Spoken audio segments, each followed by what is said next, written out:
Yeah. Clock strikes 5. We'll call the Pump Storage Advisory Committee meeting to order.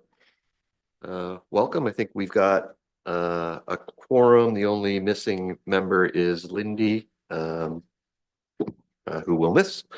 If we could take just a moment of reflection.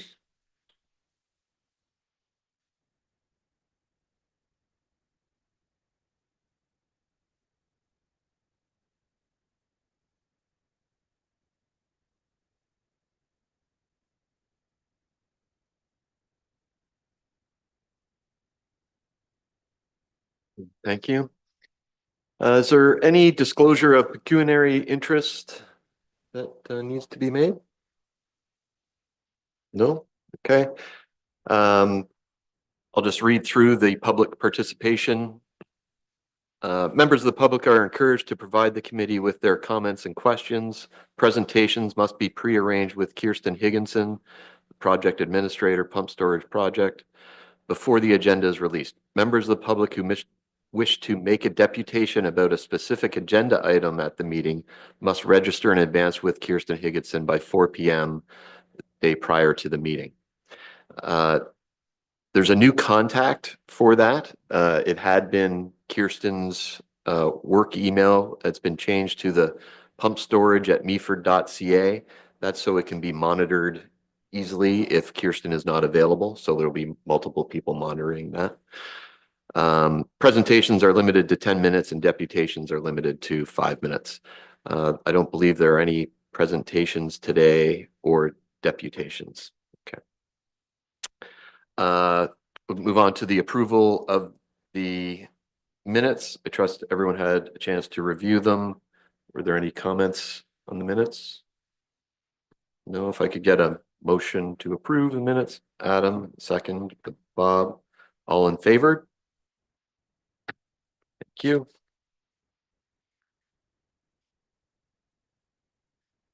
And we are moving on to items for information, and the committee has invited Save Georgian Bay to make a presentation to us, and that will be occurring.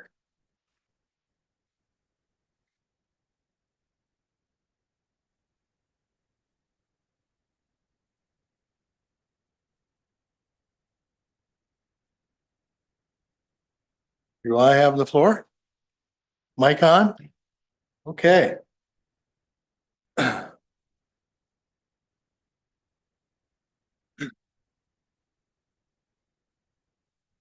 you, Chair Haslam. Committee members, Deputy Mayor Cavini, Councilor Greenfield, Ms. Higginson, Mr. Little for being here, and staff. My name's Tom Buck, and I'm a volunteer with Save Georgian Bay. I live in Meaford, where my family's resided part-time for almost 100 years. I'm the current president of the Sunnyside Beach Association, which has 70 families as members.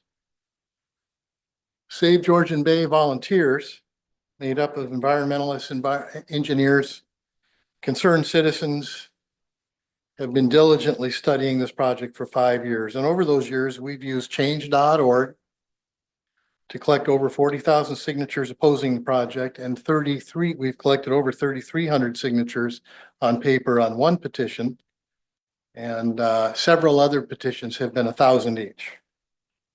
These are primarily from Meaford. We've produced several reports on the project, including our strategic environmental assessment in 2020.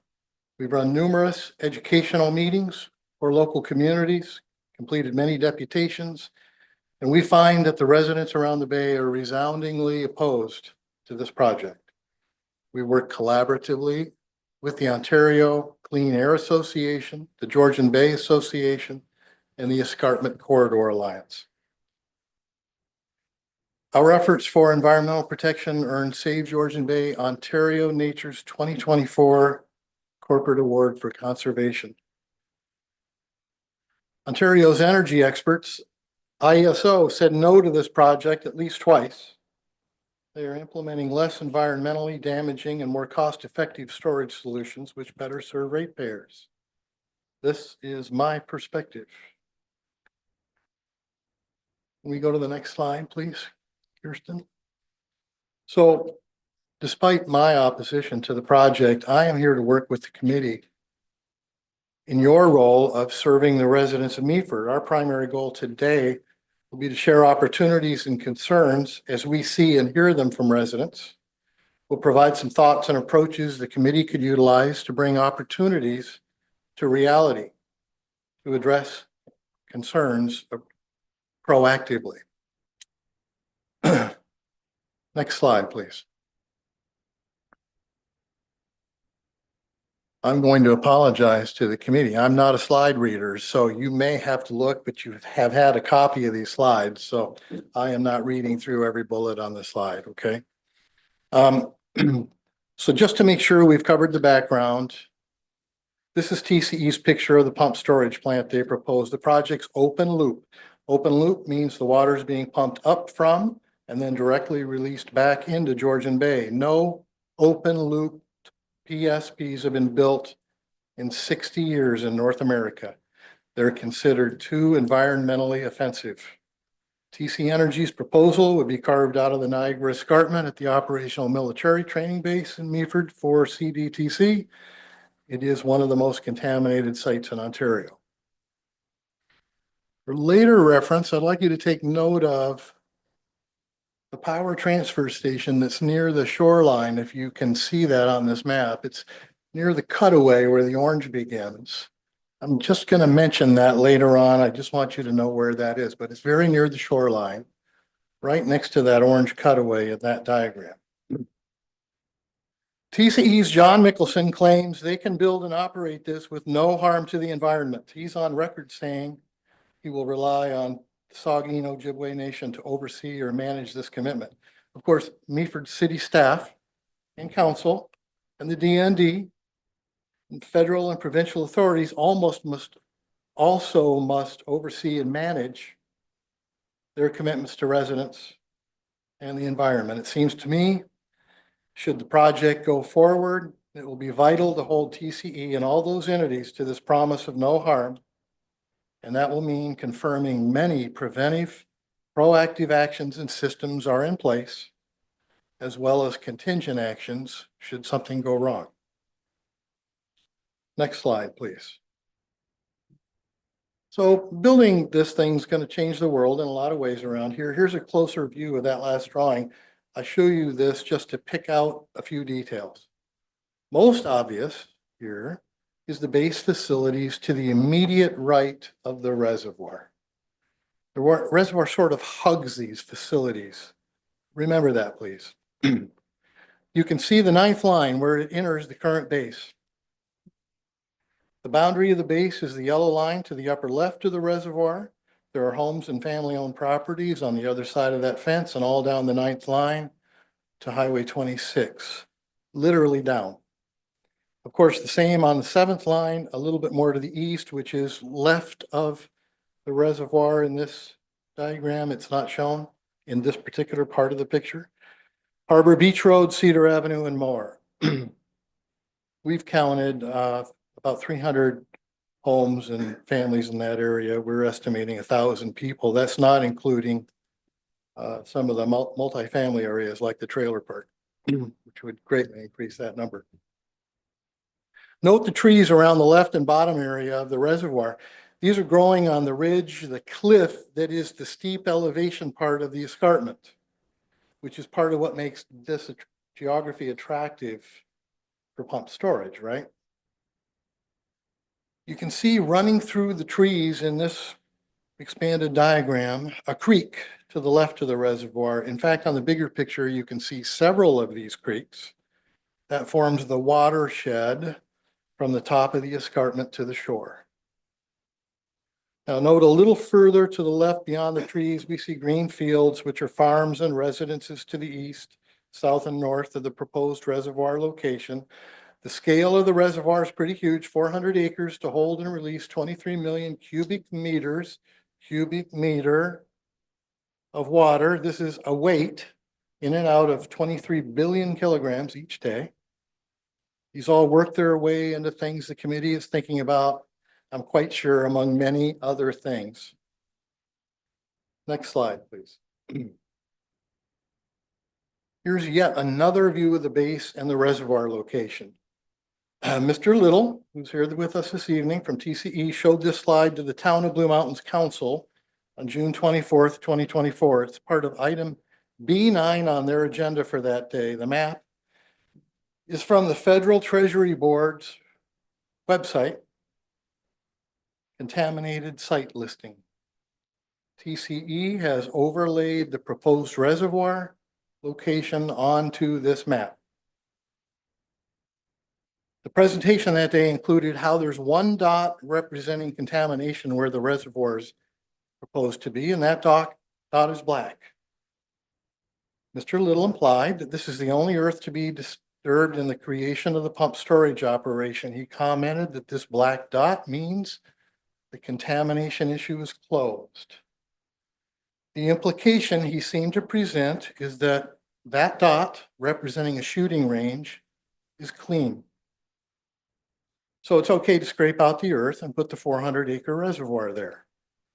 However, our research indicates that the Treasury Board's definition of a black dot is, yes, closed, as to identification of the contamination, some level of containment, and okay for current use. Okay for current use. That is different than clean. If a new use is contemplated, that area has to be studied again in the context of that new use. Now, let's remember our details from the previous slides. The reservoir hugs the base facilities, right? Well, on the upper right of this slide, we see Director Mickelson's, that's John Mickelson, Director of the project for TCE, his comment to the Toronto Star about how base facilities need to be moved. Perhaps all of you know that Save Georgian Bay filed an Access to Information Act with the DND in 2020 asking for details on the project request and DND internal information for their studies. We had to file appeals and legal complaints and finally received 2,000 pages of documents, heavily redacted from DND.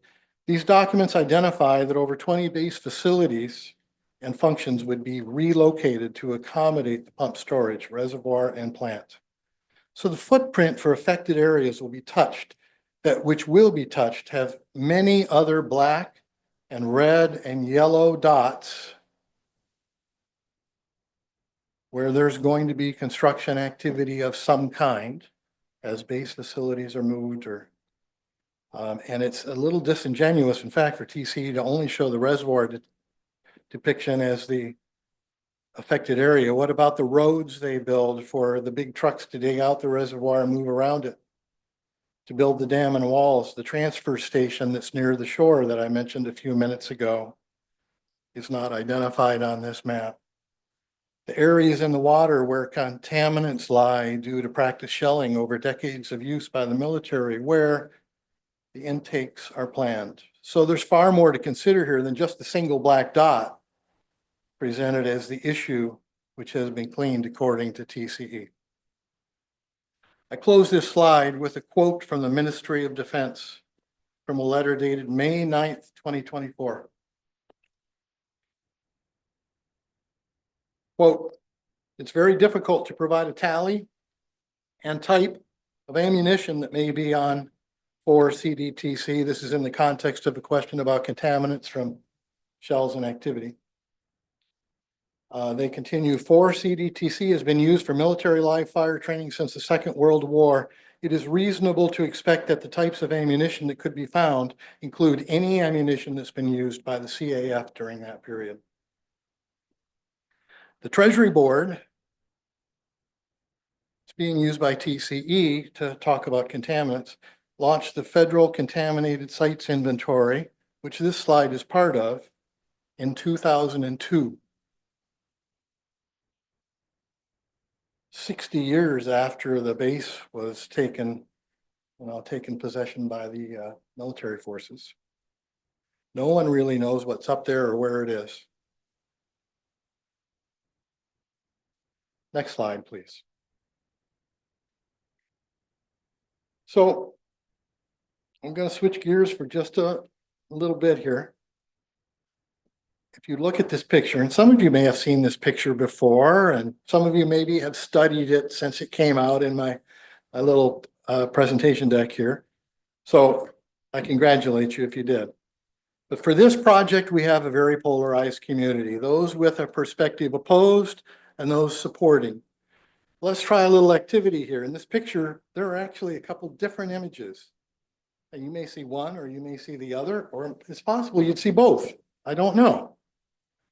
But let me ask a question. How many of you see in this picture an older woman?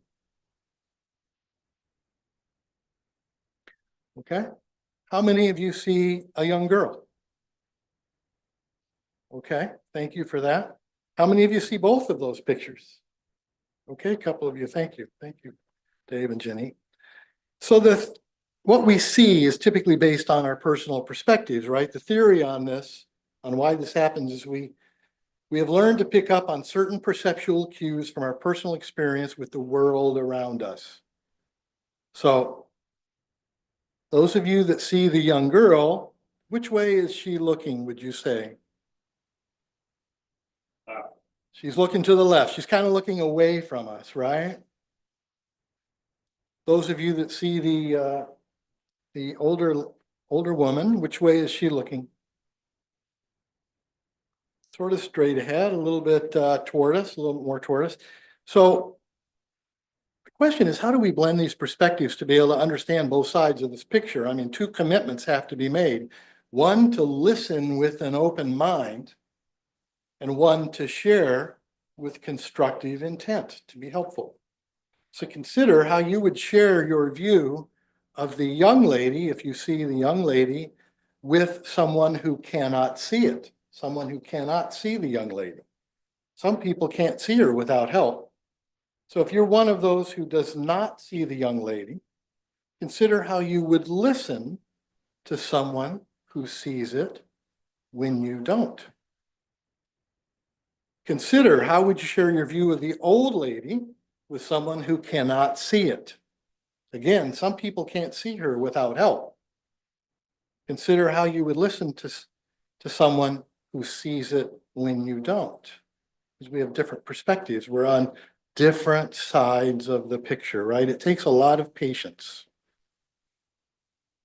Now, if you see one of those pictures and not the other, then I encourage you to talk with someone in the room that raised their hand on the other picture after the meeting and see if they can show you how to see the other. Okay? We won't put the remaining 17 minutes of my time into that. But trust me, there are two ladies in that picture. So the relevance is that if you are opposed to the project or you are supportive, you see a certain picture. And for this committee to be effective, it needs to be able to share information and it needs to be able to meet those two commitments. I've observed your meetings and have found you to be constructive with each other, but a little bit of a simmering energy in the background, depending on your perspective, depending on which picture you see. So I encourage you to embrace those two commitments as you work together for the residents of Meaford. One, to listen with an open mind, and the second, to share with constructive intent. It's not about win or lose, whether the project goes forward. It's about protection of the community. This is what we hear from our members. We are counting on it from this committee, protect the community. So let's try another activity here. Next slide, please. Oh, I already did this, so let's go to the next one.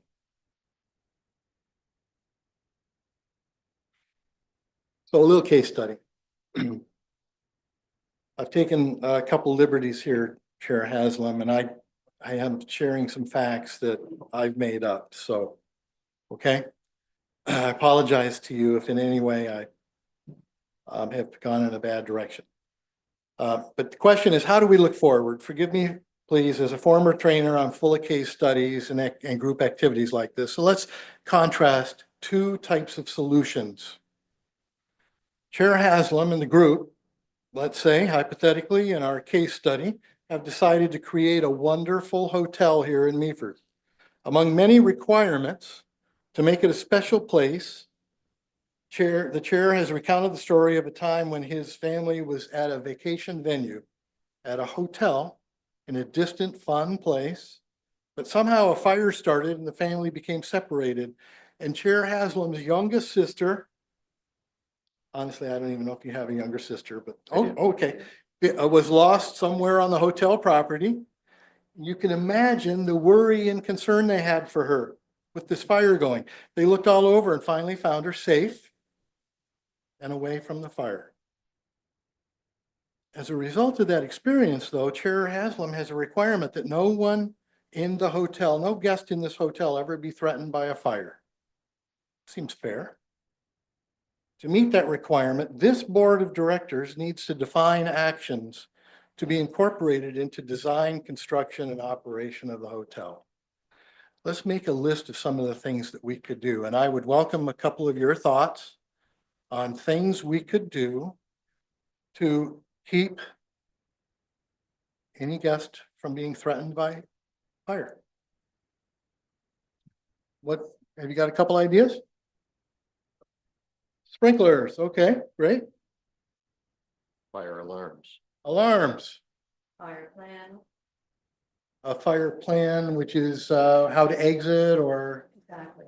okay, Practice of favorites. and a so on. fire plan. Okay. Thank you. Couple others? Extinguishers on site.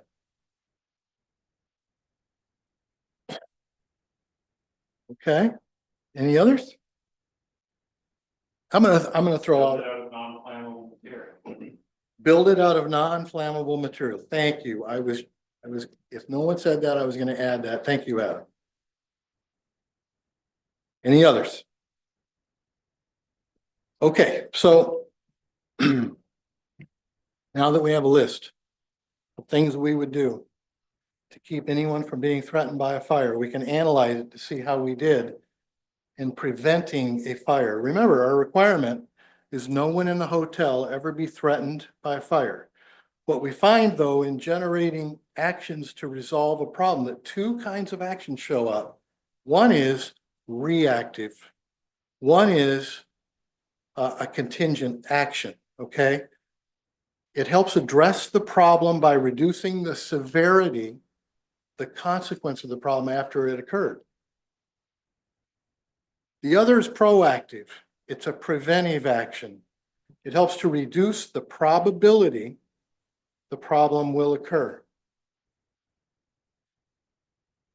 So our task was to prevent a guest from being threatened in a fire.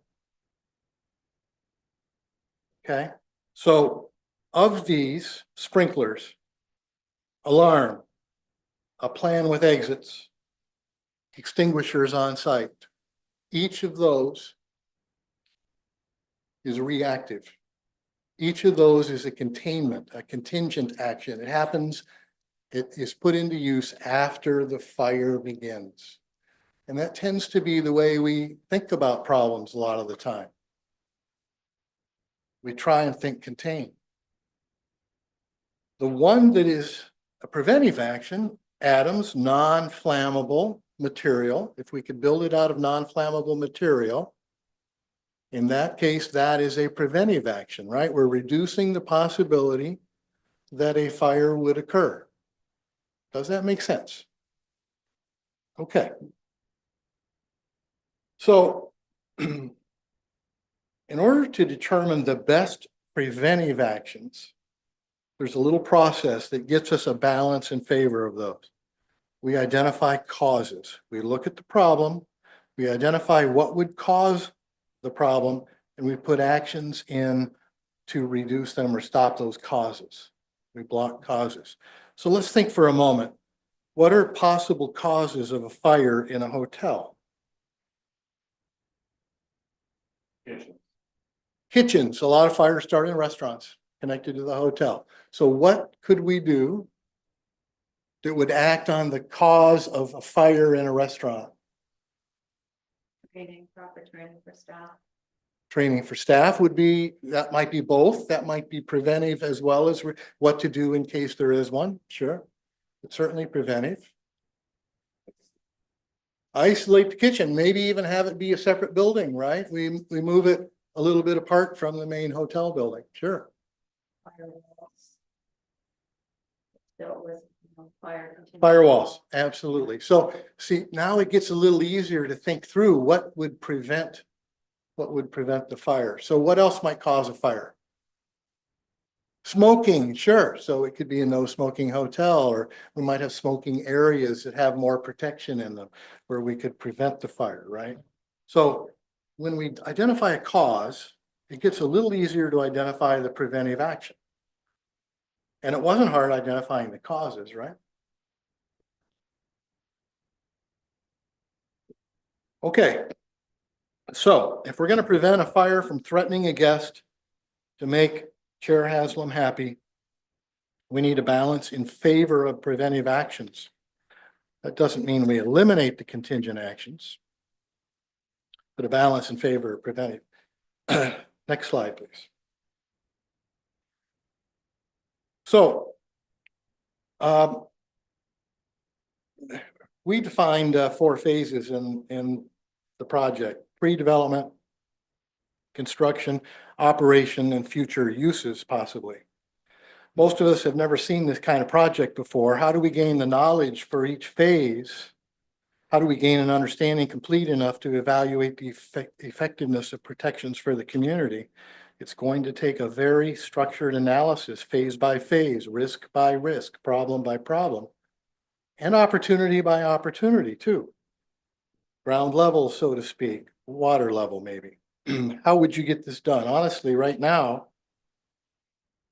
your operations, your questions, your study is, it could be in the clouds. You're kind of trying to look at the big picture.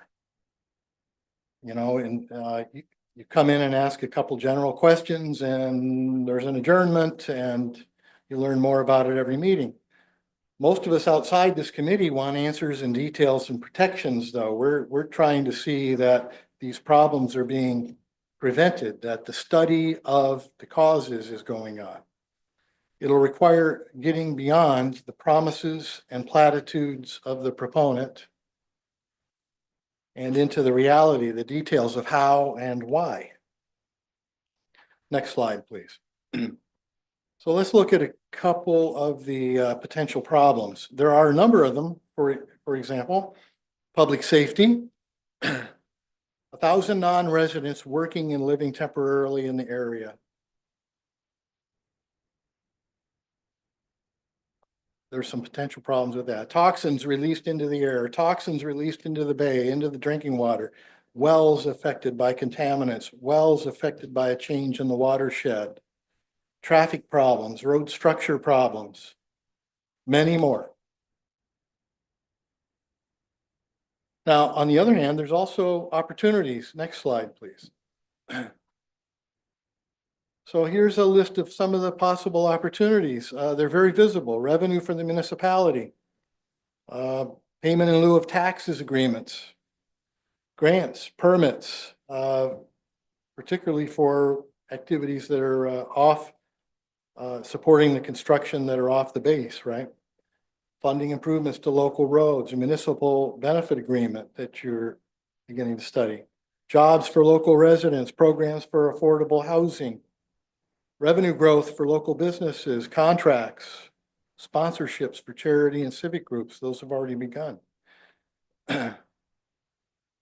With a bit of work, you can do the same thing in terms of presenting or preventing the problem by looking at causes. You can look at facilitative actions to help make these happen in the best form they possibly could. So you look forward at some of these opportunities and say, how do we enhance these? How do we make these better? How do we get people involved to make sure our residents are first in line for these jobs? How do we get the local businesses ready for the revenue growth? What could we do? What are some facilitative actions so that they're ready to go? So it's just not 200 new employees showing up and none of that has been planned for. Does that make sense? Next slide, please. So let's go to risks, the risk side. Water. Water contamination from the intake and reservoir construction and operation. Wells fail, construction dust from disturbing earth, drainage issues affecting properties. Many of these risks are less visible than the opportunities, of course, and of greater concern to the residents around the bay. Preventive actions on risks, as I shared earlier, are best identified figuring out through studying the potential causes of a problem. How would toxins get into the bay? How would that occur? It requires a fairly detailed process approach to problem identification, then cause identification, preventive actions, and implementation of those. Georgian Bay from contamination from construction activities is certainly one of the most significant concerns, probably that we all have, certainly people around the bay. First of all, we know there are toxins on the base from the Treasury Board listings and from the Access to Information Act documents we have from DND. So that's a high potential, high probability potential problem, a high probability potential problem. In this process, we determine the causes. One of the causes is a toxin enters the watershed from the activity of disturbing the earth.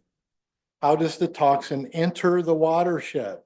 Well, contaminated earth is pushed into a creek, rainwater or rainwater flows over turned earth and flows into a creek, or dust created by construction activity enters the atmosphere and drops into the bay. The equipment picks up toxins and cleaning it causes the toxins to enter the watershed. Each of those is a cause of the larger concern. So if we want to get into preventive actions, we have to identify preventive actions that deal with those causes. We're skeptical at Save Georgian Bay. We're skeptical that problem can be prevented, nor do we think toxins can be contained once in the water. So Georgian Bay is too active and the life in it moves too much for the containment barriers normally used in those processes to stop toxin spread. But I am not an expert on toxins. The sources we have consulted, the minutes of meetings held by DND officers and staff on the base, including their biologist and their environmentalist. We've contacted an authoritative PhD chemist who is on the board of Ontario Nature about how these toxins would spread. I point out that council has a unique responsibility on water quality for residents, as they can be held liable under laws enacted following the Walkerton crisis. So this is important. I am an expert on problem solving and prevention processes. I've trained thousands of people on those processes, and I'm giving you in about 15 minutes some exposure to stuff that we normally spend a day doing. I apologize for the speed at which I'm going through that, but I hope you're catching some of it. Can we go to the next slide, please? So as residents, we look to you, the Pump Storage Advisory Committee, because you're close, you're accessible, you're known as leaders in the community. I don't expect that you become experts on toxins or the environment, but that you hold TCE, DND, SON to the commitments to not harm the environment, not spoil the water or the air. You do this by insisting and demanding that they report how they would do no harm, ensuring they have effective preventive actions.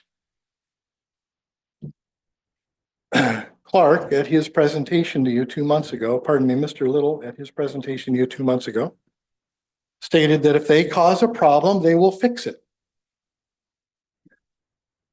Based on our short discussion here, you now recognize that as a contingent action, that follows the problem occurring. They will fix it, right? If they cause a problem, they will fix it. So that means toxin spread is already in the water. A contingent action is a reaction. It is the fire extinguisher. It's the smoke alarm. Preventive actions are taken in advance of a problem to reduce the probability of it happening. The catastrophe is that some of these problems cannot be put back in the box. Pandora's box, right? Next slide, please. So I encourage you to look at how you get both types of actions into any planning, that you expect the proponent to bring those to you to identify what they're going to do to prevent the various problems that could exist around the project, which, by the way, there's hundreds of them. How would it happen? That's the cause. How do we reduce the probability of the cause, or eliminate it, or block it? And then, if the worst thing happens, how do we contain it? And what would tell us it was time to put the containment action into place? Next slide, please. So I'm going to make one more point on this slide before two more slides on this. Here are some issues with construction phase, right? Construction dust, drainage issues affecting properties nearby, traffic congestion, public safety issues, contractor availability to the rest of us, right? So if all the contractors are working on the TCE project, what can we do to get something done on our own properties, right? So harm to animals, birds, fish, plants. So note I just want to point out, I've put a probability estimate across from construction dust, high, H, high, medium, low. I'm just using simple scale there. You can get more detailed. You could use a 10-point. You can use a percentage of the problem based on experience. I put high there. I mean, when you scrape 400 acres, I don't think anybody's figured out how to not have construction dust go into the yard. Maybe. And what's the consequence of that happening if that is to occur? And then what's the seriousness if it contains toxins, or if it's a lot and now it's spreading over the region? That could be high. So you could end up with a high. So when you end up with high probability and high consequence or high seriousness, that means the problem is going to happen and it's going to be bad.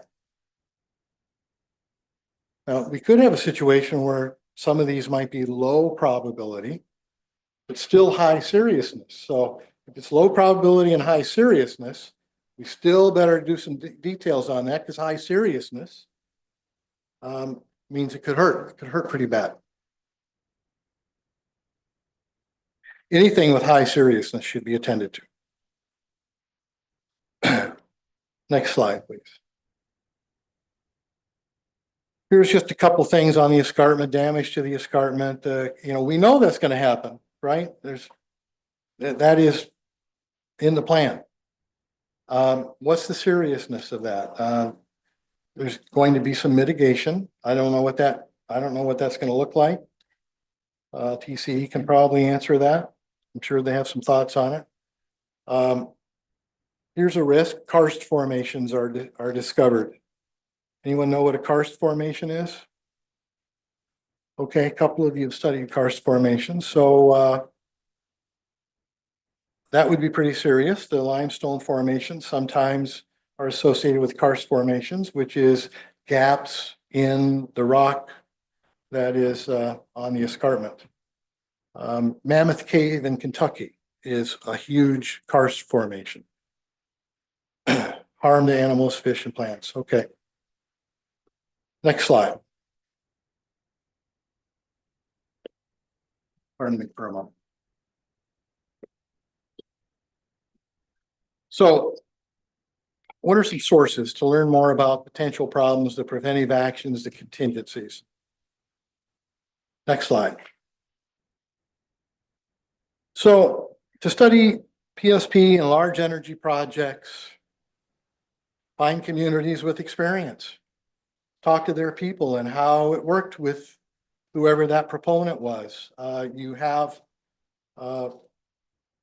TCE has worked with Oakville and Napanee. You could certainly interview some people from there that maybe their council, maybe they would describe their experience and tell you how to be in the most collaborative relationship possible with them. You might get some ideas. States of North and South Dakota, Keystone Pipeline, province of BC. The implications of open loop, there aren't many around. So to see open loop, Paramarquette Township, which is about 8 kilometers south of Ludington on the Lake Michigan shoreline. That's actually where the Ludington Park Pump Storage Plant is. I visited, I learned a lot when I was there. Highly recommend it. Open loop. There's a lot of information in the FERC Commission, FERC in the US. Detroit Edison Consumers Energy, they own the pump storage plant. They're going to be strong advocates for that project. I'm certain that they would have some perspectives for you. But seek the lessons learned. We're willing to help you with any research we could offer, or finding it or exploring it. We'd love to go along on any exploration trips. Next slide, please.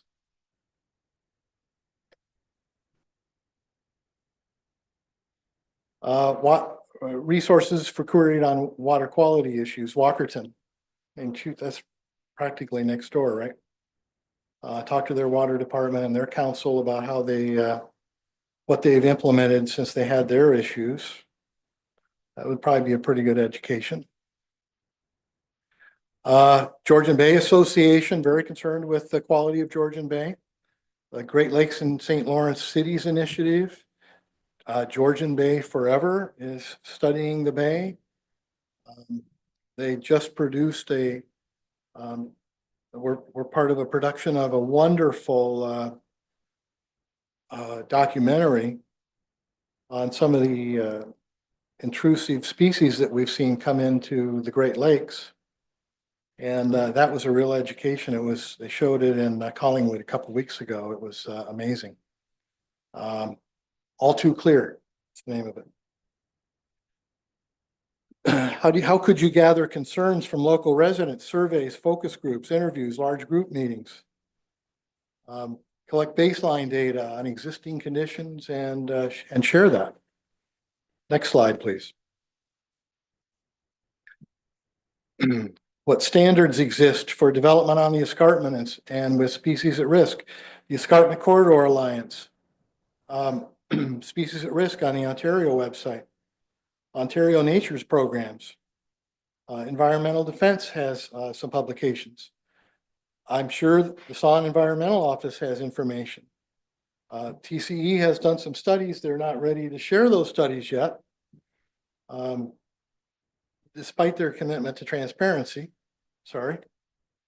But they've got some information. Where do you go to get your information right now? Where is it coming from? How are you studying the project? I'm making that a rhetorical question. I hope you're all turning that over in your mind a little bit, because if you remember the pictures,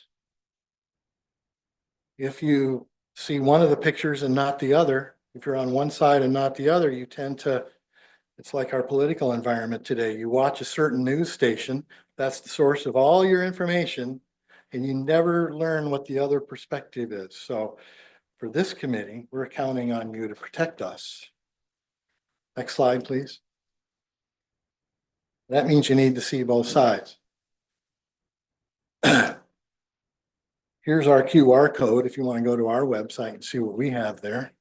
You'll find our strategic environmental study assessment, our BAT study, which is on the website, freely available, our Why Take the Risk documents.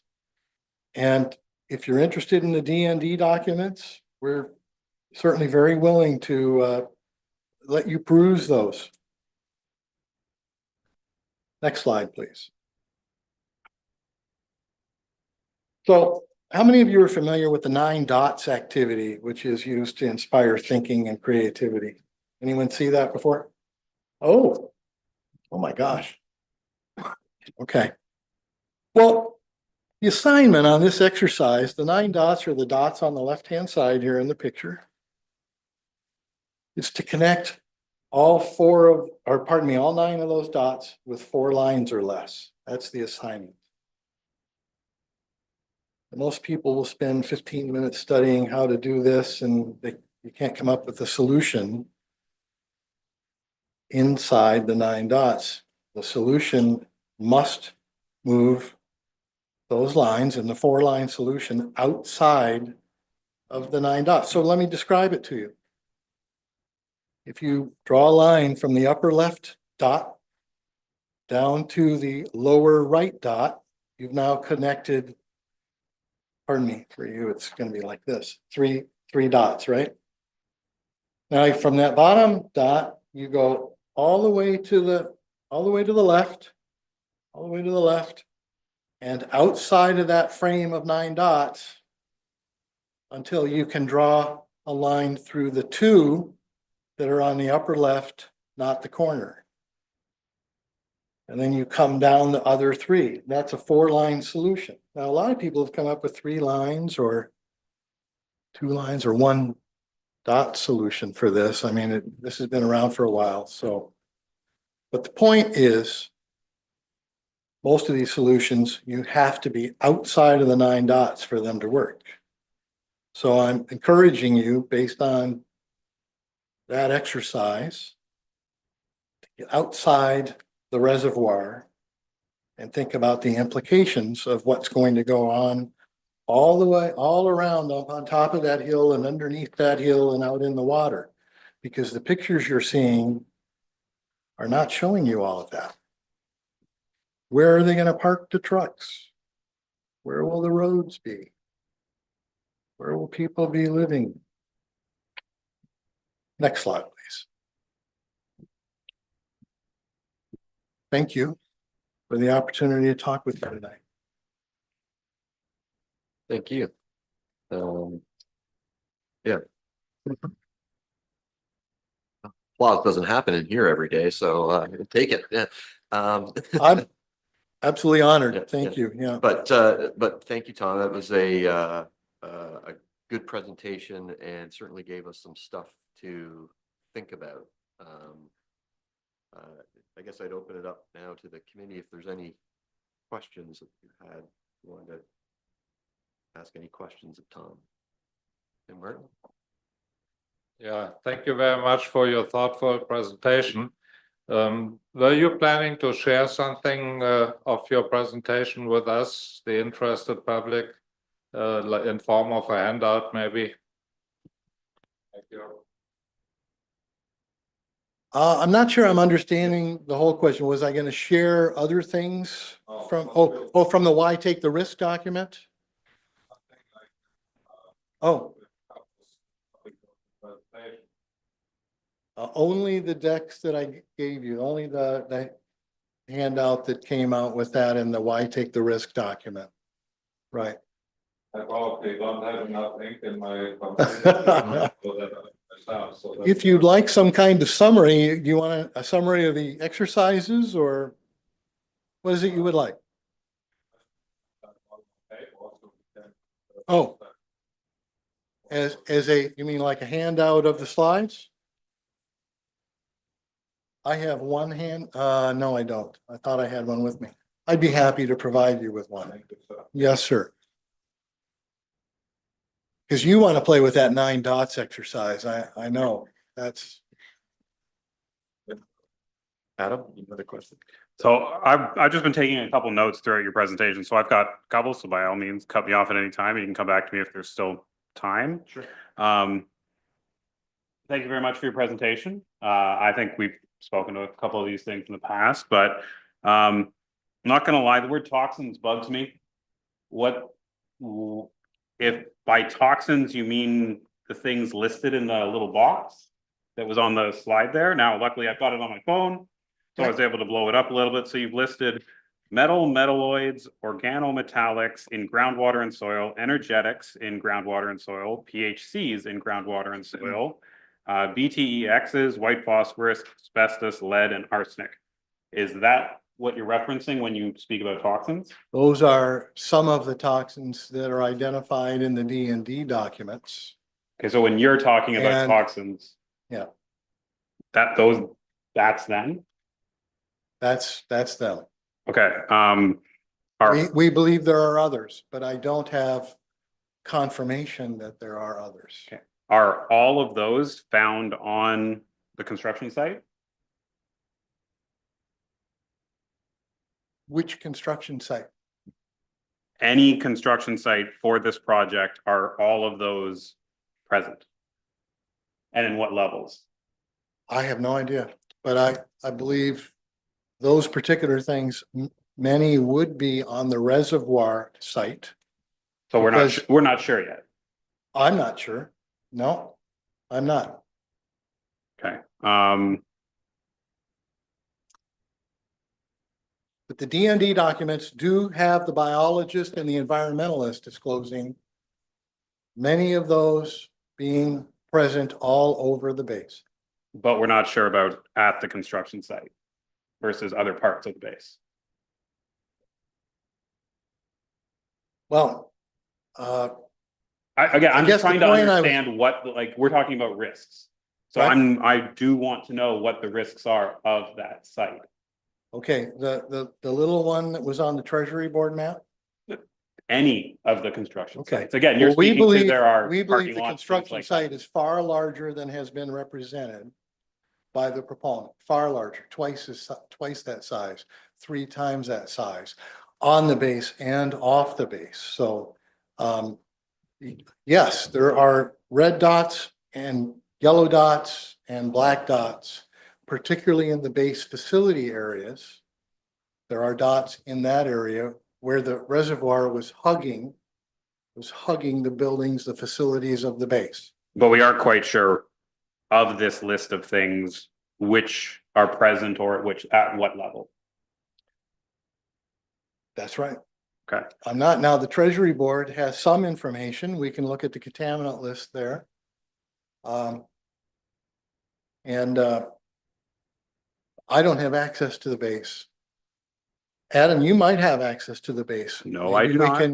maybe we could get the biologist and environmentalist to talk with us and see what their numbers are. That's why I'm offering a list of resources to talk with so that more could be learned about that. You mentioned that the base is the most contaminated site in Ontario. I don't think I said that. I said one of the most. Okay, never mind then. It's too environmentally offensive to build an open loop system. Could you just clarify that a bit for me? None have been built in the last 60 years But what makes it in offensive? North America. I'm just trying to understand the, Ludington kills over 100 million fish a year still. So there's fish kill associated with it. There are all of the environmental impacts of hydro projects. The materials used, according to the things that we have read, are offensive to the environment. The lubricants that are used in digging tunnels. So it's, so you mentioned the number of fish killed per year. I believe that Meaford's not going to quite be the same design or what it is, but do you know like the biomass of what that fish kill is? Like, is it one or however many fish you said, 1.5 million minnows or sport fish size? Do we know how that affects the local ecology of Georgian Bay versus where Ludington is? I have no idea. I have no idea. Again, I would be very interested in knowing that effect. I fish in the bay. So we can go to the FERC site, the US FERC site, and that has some data Okay. answering that question, plus the research on the Ludington project. You can find some of that. Just search for Ludington fish kill. And you will find articles where they've started using a fence 15 years after the project was turned on. The original count was 150 million fish per year. Granted, most of those fish are small. The fence, they say, has kept something like 80% of the fish with a girth larger than 5 inches from being able to get into the turbines. Would that be equivalent to what they're using in Meaford? I don't think it's quite equivalent. It's the same theory. That fence, they can only have it out for 7 or 8 months a year. They don't leave it out in winter conditions. The one in So- Meaford? The one in Ludington. Okay. Most of the fish kill is small fish. It's fish eggs, it's minnows, it's things that can't escape the water flow. That would probably be the same here.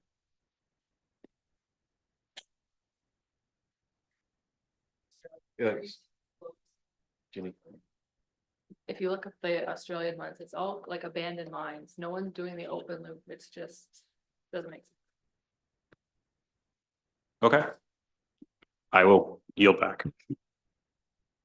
I'll come back to you if there's time. Is there other committee members that have a question for? Oh, yeah, Dave? Thanks, Tom. Bearing in mind that the municipality of Meaford, the only real control they have on this project at this point is probably the south line. Everything else is without the scope of the municipality.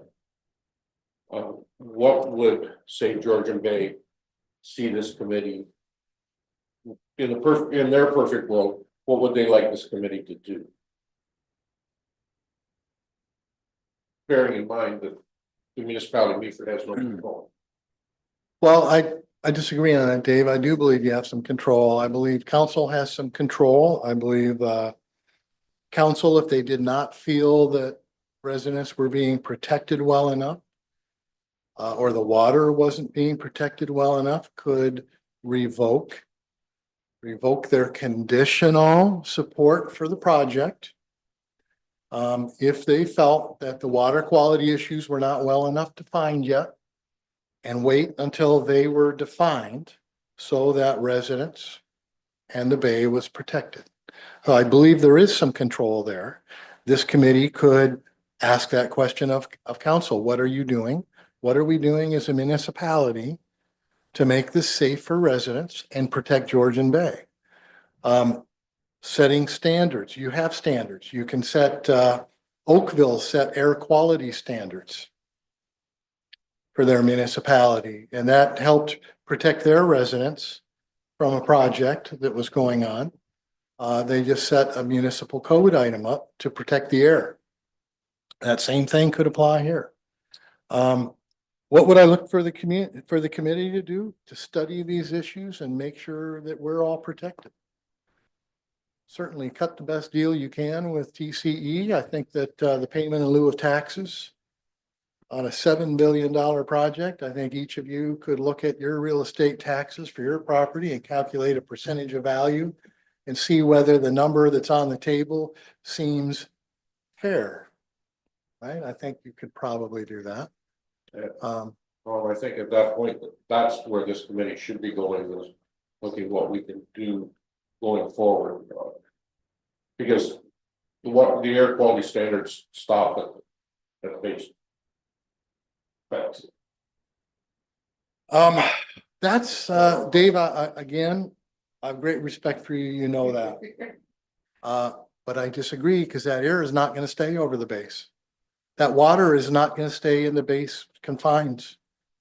It's going to be everywhere. So I believe you do have some control, and Oakville found a way to get that in place, and they had a battle. So I humbly disagree. Shirley, that's all. Thank you very much, Chair Haslam. And Tom, I want to thank you as well for being here with us today and representing Save Georgian Bay. Wanted to ask, I won't ask you to speak on behalf of the organization, but just your personal thoughts. If we make the assumption that TC Energy is going to go forward with their project and move into the environmental assessment process, and recognizing that a number of these issues will be carefully studied, and reports will come back to us on water quality and air and a whole list of things. Do you have a comfort level that those studies will address the concerns that have been at the forefront of Save Georgian Bay's minds these past years, as we've talked primarily about tonight, the toxins getting into the water and water quality and air quality and so on? At least I'm expecting that those reports will outline what those challenges are and what TC is going to do to make sure that there is no environmental damage done through however they move forward with the process to prevent these things from happening. So I'm just wondering if you have any kind of comfort level with that, or how you will, monitor that process going forward. Wow, that's a great question. Um, I can hope that those processes will work. I can hope that. I would cross my fingers on that. But I am skeptical. We have found in the government that is in place in this province at this time that there is a sidestepping of environmental rules, environmental regulations going on in order to foster development. And I think it is quite possible that the very same thing may happen here, where some level of mitigation is allowed that is not in favor of local water quality, local species at risk, the use of the escarpment, that is sidestepped in some fashion. And that the project advances. I think that we are going to need to count on you to really work the water quality. What is the mitigation for the water quality and the wells that are up there and the residents that are up there, and any protections from dust? We need to ask those questions of those agencies. We need solutions that are going to protect residents all around the bay. There is, from what I understand, an engagement process. I have not found much satisfaction from residents in the engagement processes that have been there so far, whether it's DNDs ask for comments or whether it is IESOs ask for comments. They are not, it's a check the box activity. They asked the question, they heard the will of residents, and it was not good, but they checked the box. You asked the question. That's what they cared about. So I am not optimistic that those studies are going to produce the outcome that we would hope for, that you were looking for in your resolution of support for the project that was given conditionally, assuming those reports say everything's okay. Because I think we'll find some things that are not okay. If I may, Mr. Chair.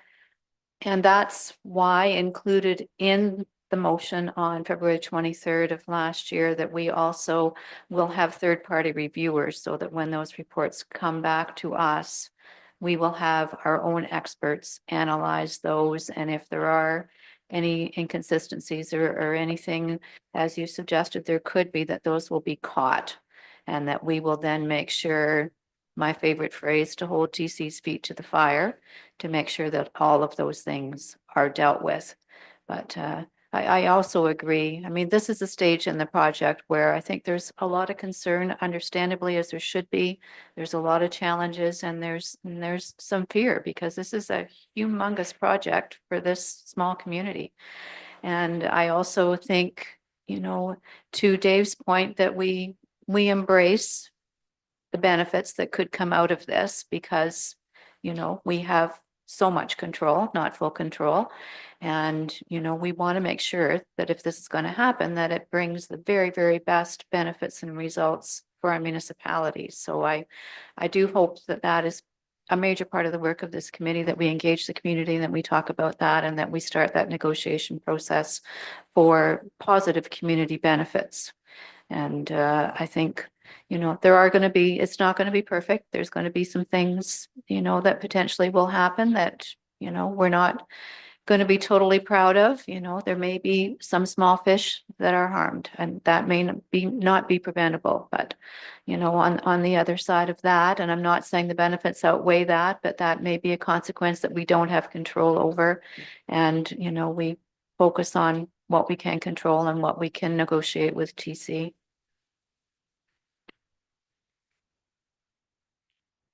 Charlie? Thanks, Mr. Chair, and thank you, Tom, for coming to visit us today. It's, a couple of things, comment or two first, and then I do have a question. I think, first of all, something that has been lost in this entire discussion. We've spent a lot of time talking about the environment, yes. Environmental effects, positive, negative, mostly negative, at least those are the ones that have been discussed. Certainly financial, there has been talk about perhaps generosity coming to the area if this project goes ahead. But one that I haven't heard a lot about is the emotional effects that this project, not only in the future if it's approved, but the emotional effects that have already been created in our area. And you can't pay for them with dollars and cents. This is something you can't buy an ease of mind, and that worries me. I think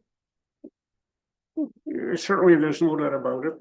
The province has indicated that they want this project. I think we have a much more understanding, patient Minister of Energy today than we had a few months ago.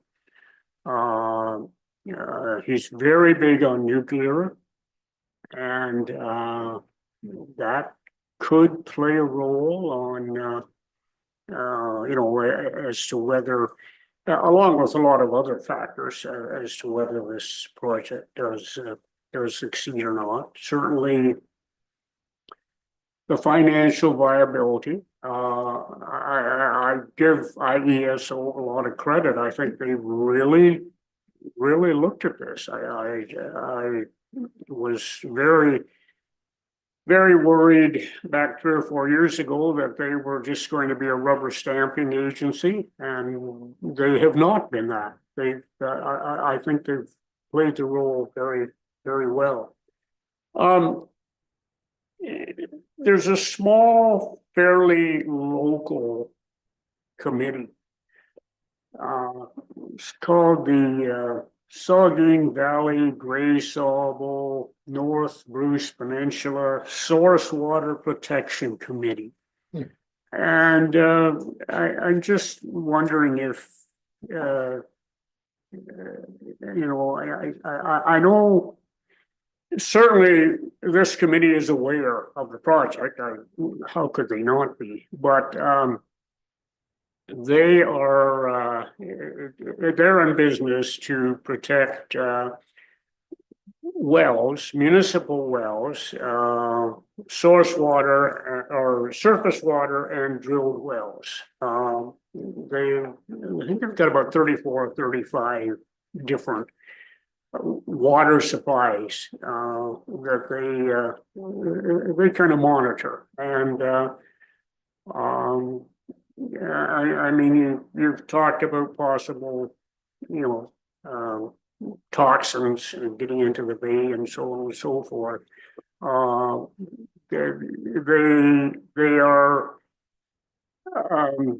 creatures of the Walkerton disaster back was that 20 years ago now? That's where this group got started, and they're therefore they're not.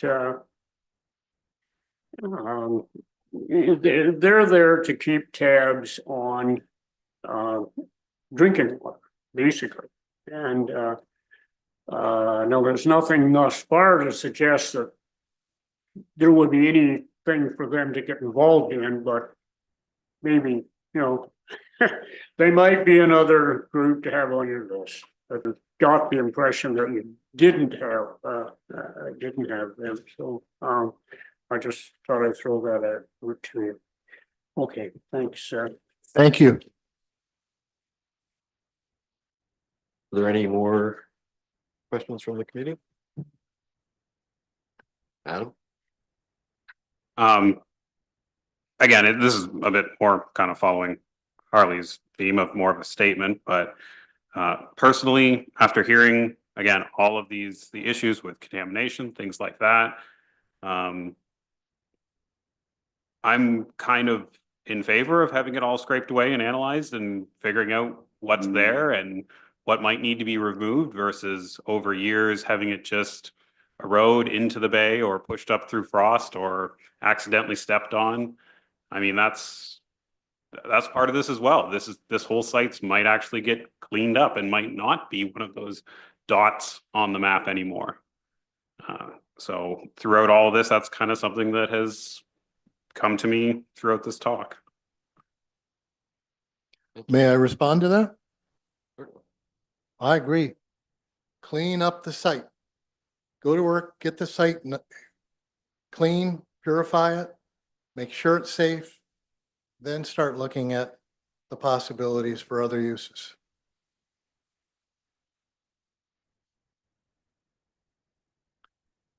All right, if there are no more questions for Tom, thank you for your time and taking our questions. Thank you all.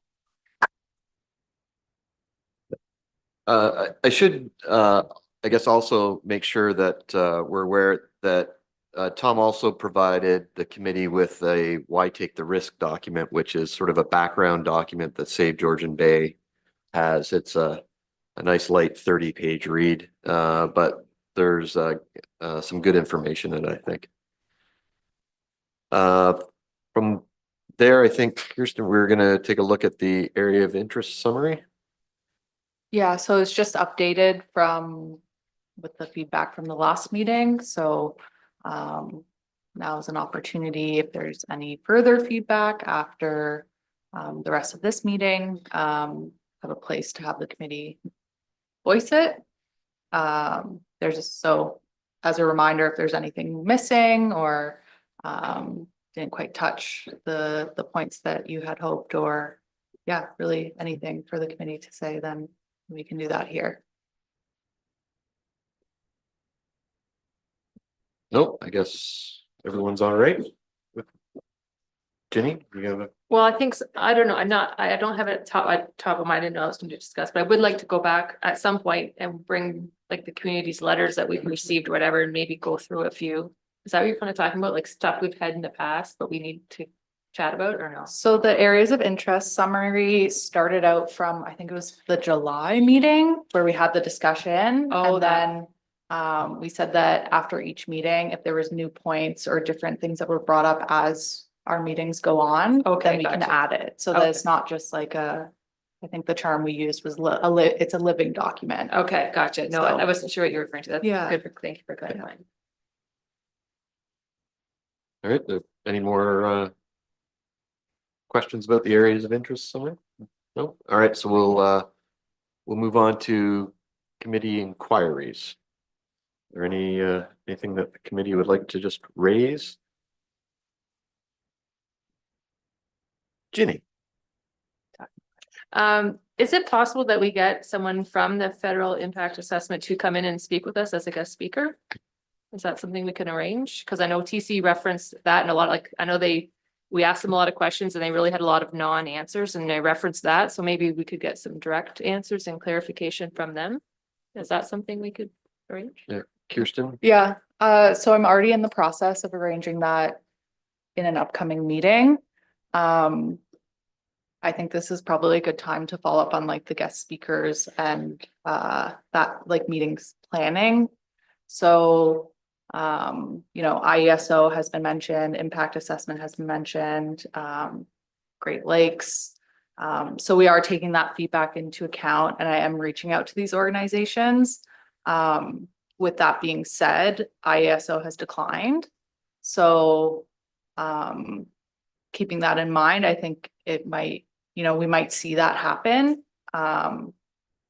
Just as a heads up. Otherwise, we can also think about topics. So instead of thinking about specific speakers, like think about why you want to hear from IESO. And that would give me and the municipality a better idea of, if plan A doesn't work out, then we can reach out to these other people.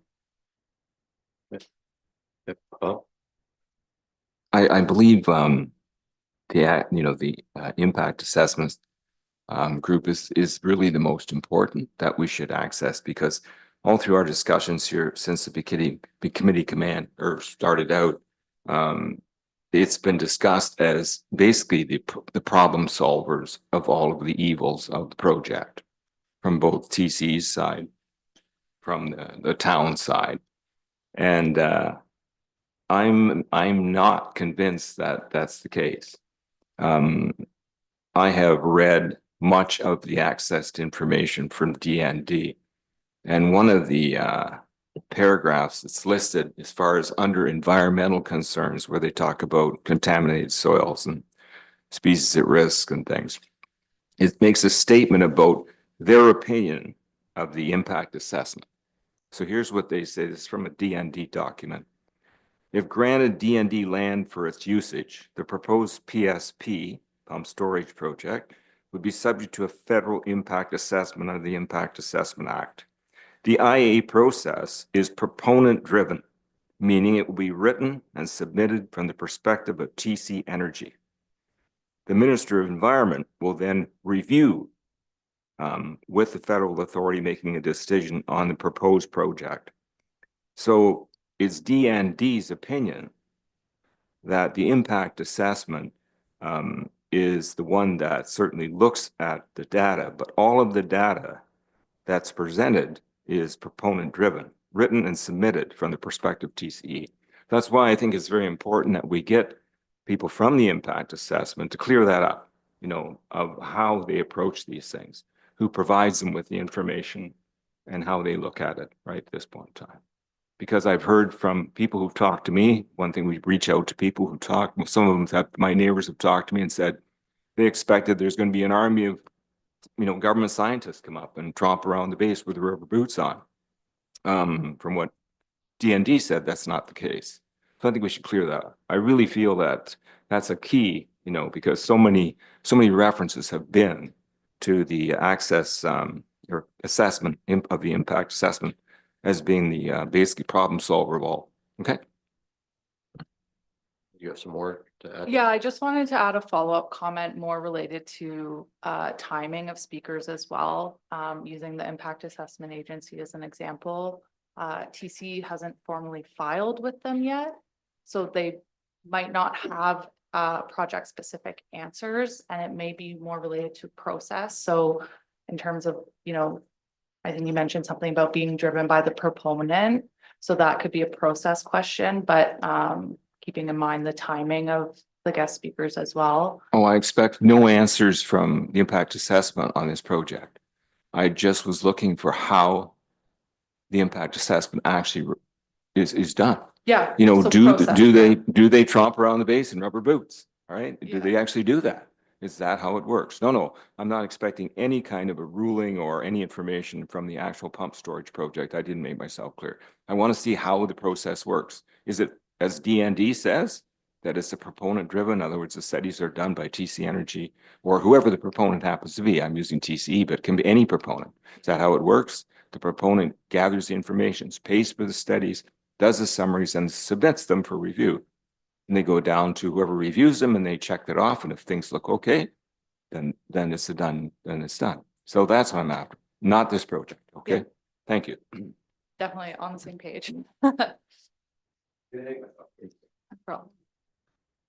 So with that, did you get a sense of timing for the various potential speakers? So just with like the IESO thing, it kind of shuffled the plans a little bit, so I don't have an exact schedule for like next month's meeting. Looking to confirm that obviously in the next couple of weeks before our agenda review meeting. But yeah, impact assessment agency is up there, so if it works with their schedule, then I'll do my best to get them in ASAP. But yeah, working with their schedule as well. Adam, you had a comment? Just have the SON been reached out to? Not that I'm aware of for this particular committee, no. I would be interested in hearing from them. They're one of the biggest environmental overseers of this project seemingly, so getting their opinion on it, I think would be important. Agreed. So, yeah, so, well, I think that's a good idea. So let's make sure that doesn't get missed. While we're talking about it, are there others that people are thinking of it? So Kirsten's not just having to brainstorm her own ideas. Sure. Mr. Chair, thank you. Kirsten, you can see, I think if Yes. something works out that a representative from the IA is not able to join us at the next meeting, perhaps bring Kansia in to talk about their report and start talking about the potential benefits and so on as they're written up in that communication. So I have reached out to Kansia and their scheduling is a bit, they can't come to the next meeting in November. It would likely be beginning of next year, one of those meetings, tentative. So nothing is finalized yet, but I have contacted them. So, yeah. And did I see someone else? Dave, you had? I wonder if it's possible to have a meeting amongst ourselves or that, and I don't know if there's a methodology for an in-camera meeting. I'm struggling with where we're supposed to be going. In this, I have the feel we've gone off the rails. For what my understanding of the committee was to be held about, and there are some other issues that I would like to discuss, but I don't feel it should be discussed in the forum on YouTube. Fair. Does this committee have the ability to do in camera?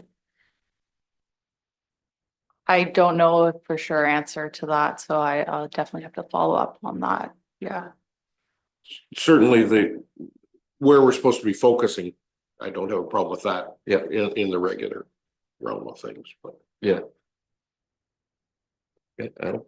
So actually, I wanted to bring this up at this meeting and first thing I wrote down today, in our terms of service, under purpose, 3A says, develop a clear plan. Does anybody know what our clear plan is? We're 6 months into this. And then 3C says, develop a plan to regularly review its activities and evaluate the effectiveness of its initiatives. What you just spoke to.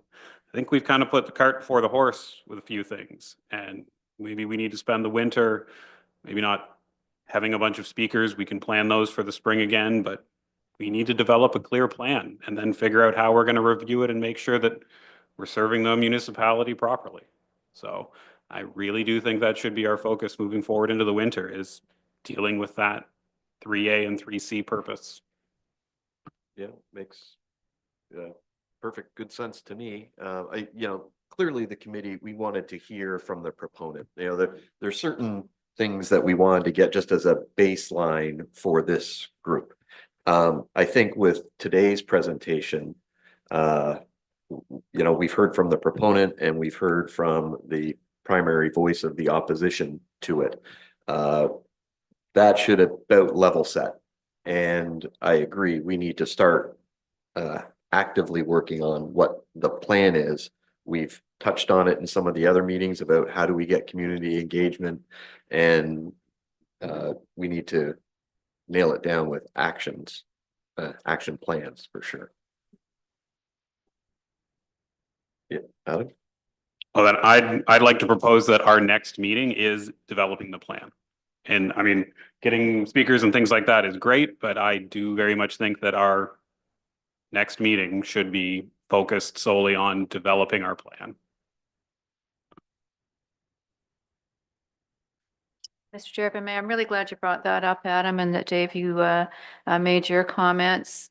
I agree with you. I think it's a good idea, particularly since we're in a bit of a flux until TC gets some kind of word from the province, which we don't have. So let's use that time wisely, because then we can prepare ourselves for, if we assume they're going to get that green light, then, where do we jump into action? We need to be ready for that, particularly on the community engagement side. So, yeah, I'm in favor of your motion, Adam.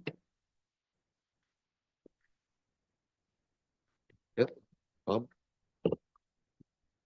What I'm wrestling with is this, I'm trying to think, my sequence again here. We don't need any facility whatsoever if we're not going to run out of electricity. It's a patchwork quilt fix for the grid. It's to make sure the lights keep coming on, we don't brown out. So we had the demand proposal, the idea that, we're going to need 60% more power in X number of years.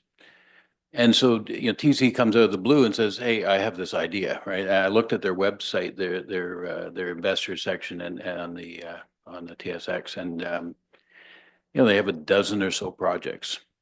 So, this is but one of them. And I was trying to look at the profile of them, and there's a number of pump storage storage facilities.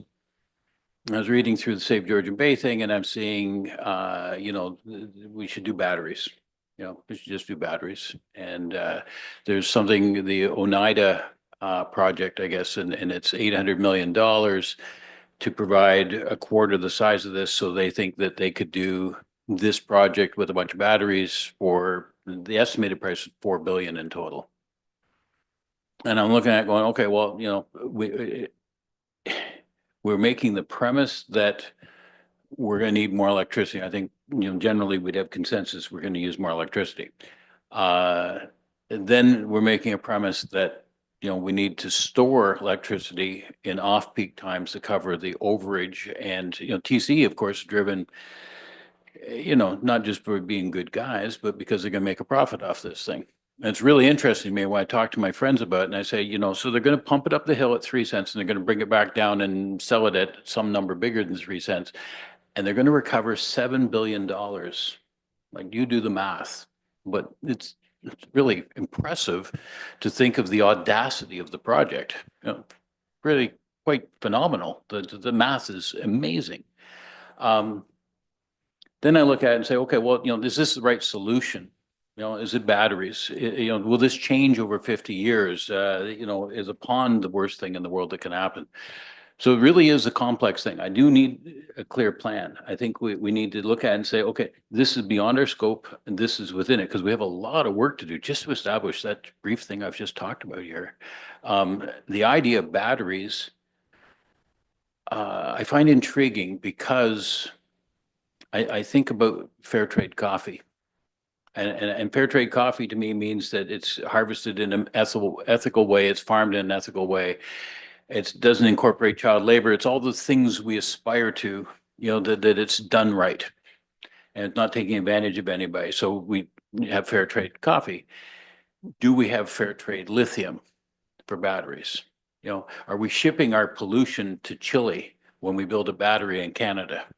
So I worry about such things, and I've been actually trying to research a bit of this to understand.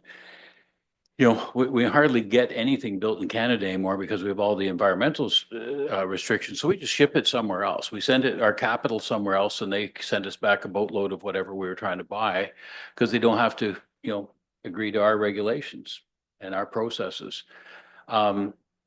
So when I read the document, I mean, I had moments where I sort of rose to take the bait as I read the document. And I went, hey, wait a minute. Like, there's these, sometimes the questions of the premise is stated in such a way that there's only one answer, which is the one they presented. But I'm looking at this going, oh my gosh, it's so much more complex. The idea of fair trade lithium as a single issue, and where are we getting it from, at what cost, and are we shipping our pollution and our harm to other countries? And so this is a made in Canada solution. I like that. I like the elegance of it. I don't like that Toronto ships their garbage to Michigan. I think Ontario should be responsible for its own garbage. shipping it to Michigan harms people in Michigan. Right? There's a lot going on in here. And so I'm looking for that clarity to restrict the number of things we have to look at.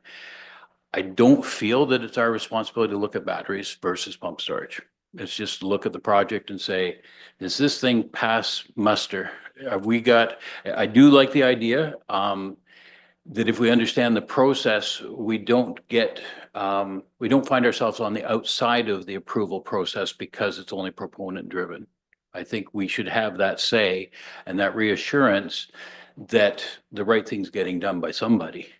And, I'm frustrated by the idea, of the timing on this to see, there's so much that we can't get yet because they've got to go through the next gate and be approved for environmental. And then that takes 3 years. And, so we're going to have moments where we have to go back and check to see if we're still on track. I mean, it's a really good reminder of how far astray we can go. We can go deep into the weeds. But if we stay within our zone and we're only worried about pump storage and we don't have to be distracted and is some organization comparing batteries to pump storage. If that's well beyond our mandate, then, we got to keep fighting the urge to go down yet another rabbit hole. So that's my general comment. Jenny? My comment on your train of thought, what I think as you say that is Meaford's the Colombians. We're the ones getting used so that TC can profit. That's what's happening right now. So we have to be the Colombians and get the fair trade. Because right now, what's in it for Meaford? Like if they cause 50 million in damage, we get a little token of $1 million carrot, it's gonna be nowhere near covering it. So I think we have to think, you're right, in terms of fair trade, because Meaford's getting used. There's really nothing in it for Meaford. The gain is so little that's on the table right now. I think we have to make it fair and ethical.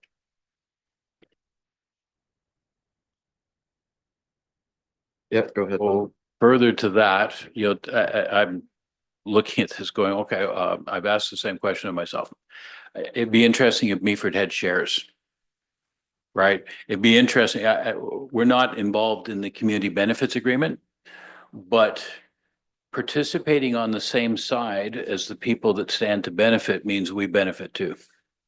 So there's that element in the community benefits agreement that would be interesting to understand. Because if you are on the same side, you face the same risks and you face the same upside, and then we would be benefiting in that case, assuming there's a benefit.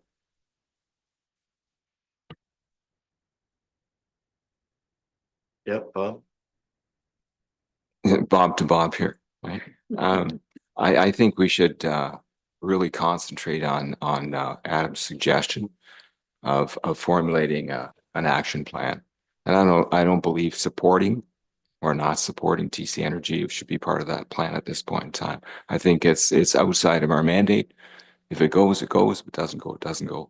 I think that taking from what Mr. Buck said, one of our jobs is, to do our best to protect the citizens of Meaford. That's part of the thing we can do. And then we can, look at the project down the road. But right now, I agree, we're kind of, shooting blanks in the dark. We need to focus on what's our mandate and whether it's right, wrong, whether batteries are better or not, or the water's better. Leave that for powers to be. And then we'll find out how the process works though. So it is approved.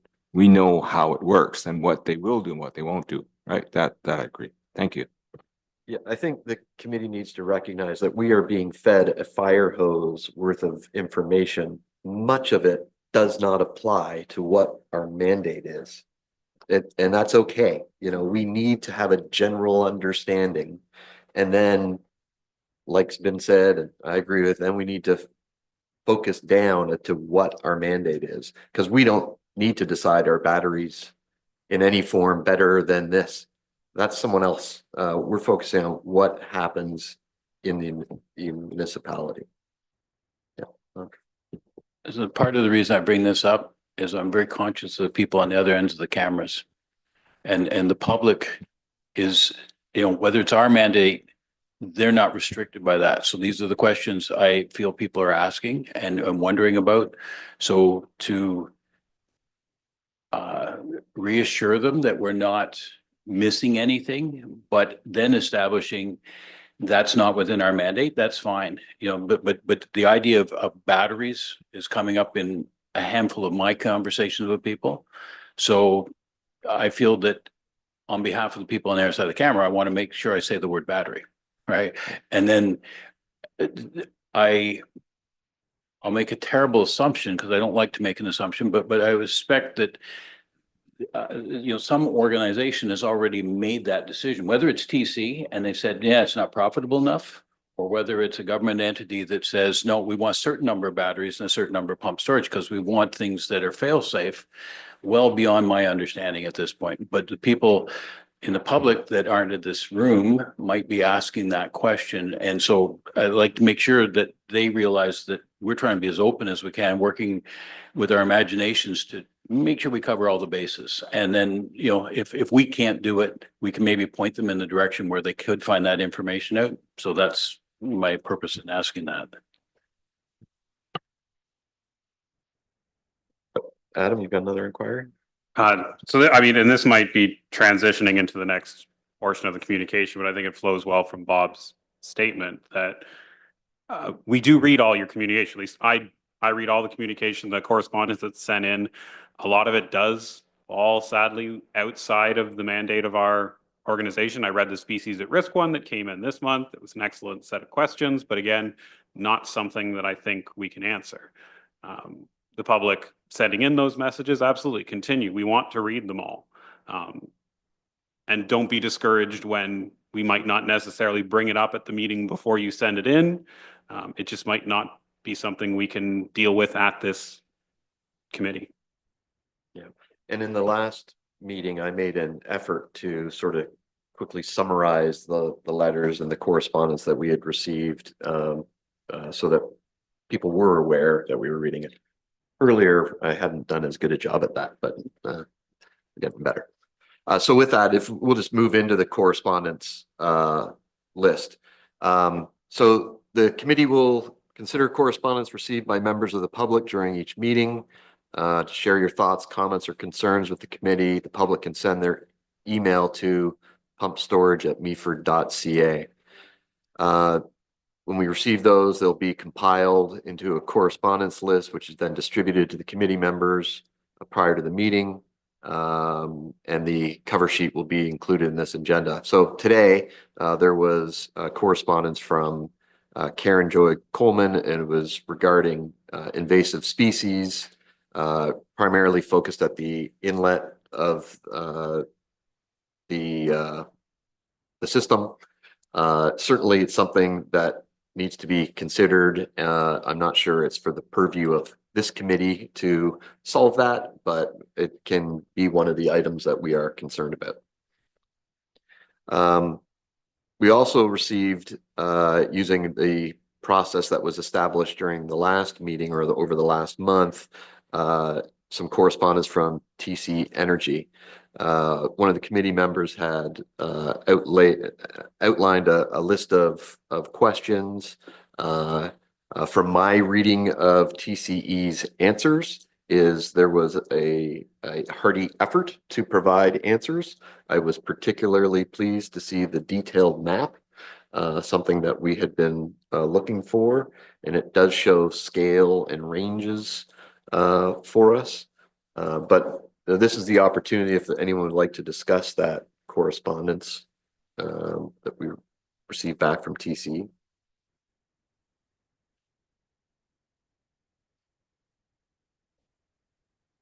Nope.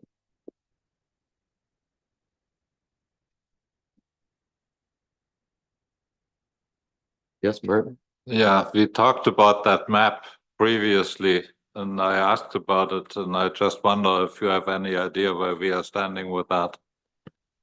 Is there a way to pull up the map that was? Sure. Yes. Yeah.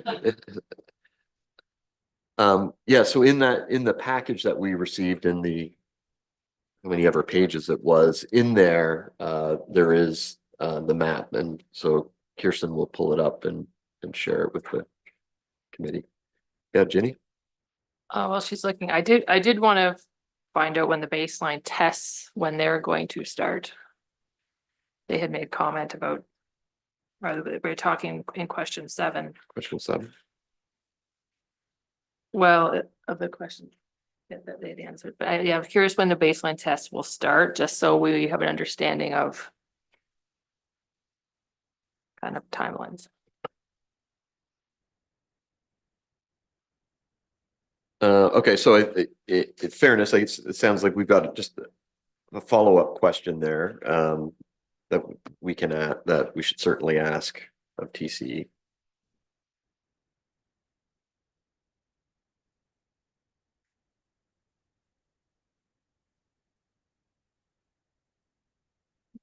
We need to talk amongst ourselves some more. I did want to note that the TC Energy correspondence is on for the public as well. So for anyone watching, you can find this on the agenda. Bear with me while I deal with some technical issues.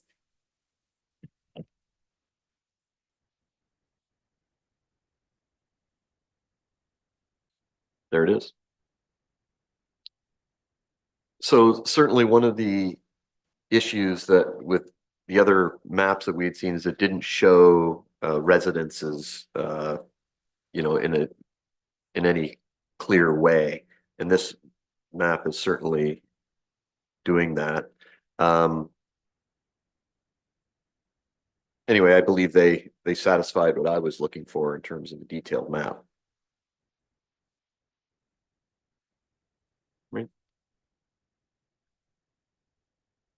All right, if there are no other questions or comments about that, we'll move on to public questions. Are there any questions from the public today? No. All right, is there any other, before I conclude this, is there anything else that anyone on the committee wants to raise before I? Yep. Thank you, Mr. Chair. Just a clarification going forward.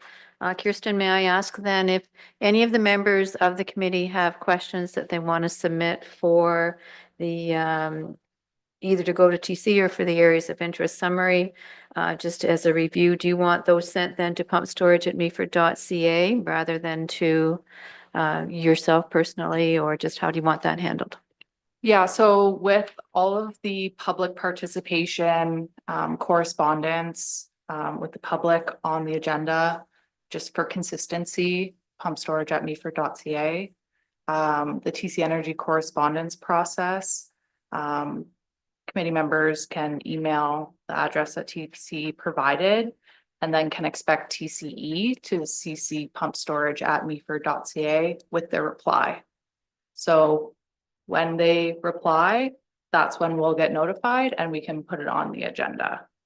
Does that help answer? Okay, thank you. All right, the date of the next meeting is November 14th. However, prior to that, on Wednesday, October 30th, we have the agenda setting. I think with some good discussion here, one of the items on the agenda is let's get towards making a plan. I'll be able to attend on October 30th. It's at 10:30 in the morning. I need another committee member to join me. Martin? All right, great. Thank you. All right, with that, I'll declare the meeting adjourned. Thank you.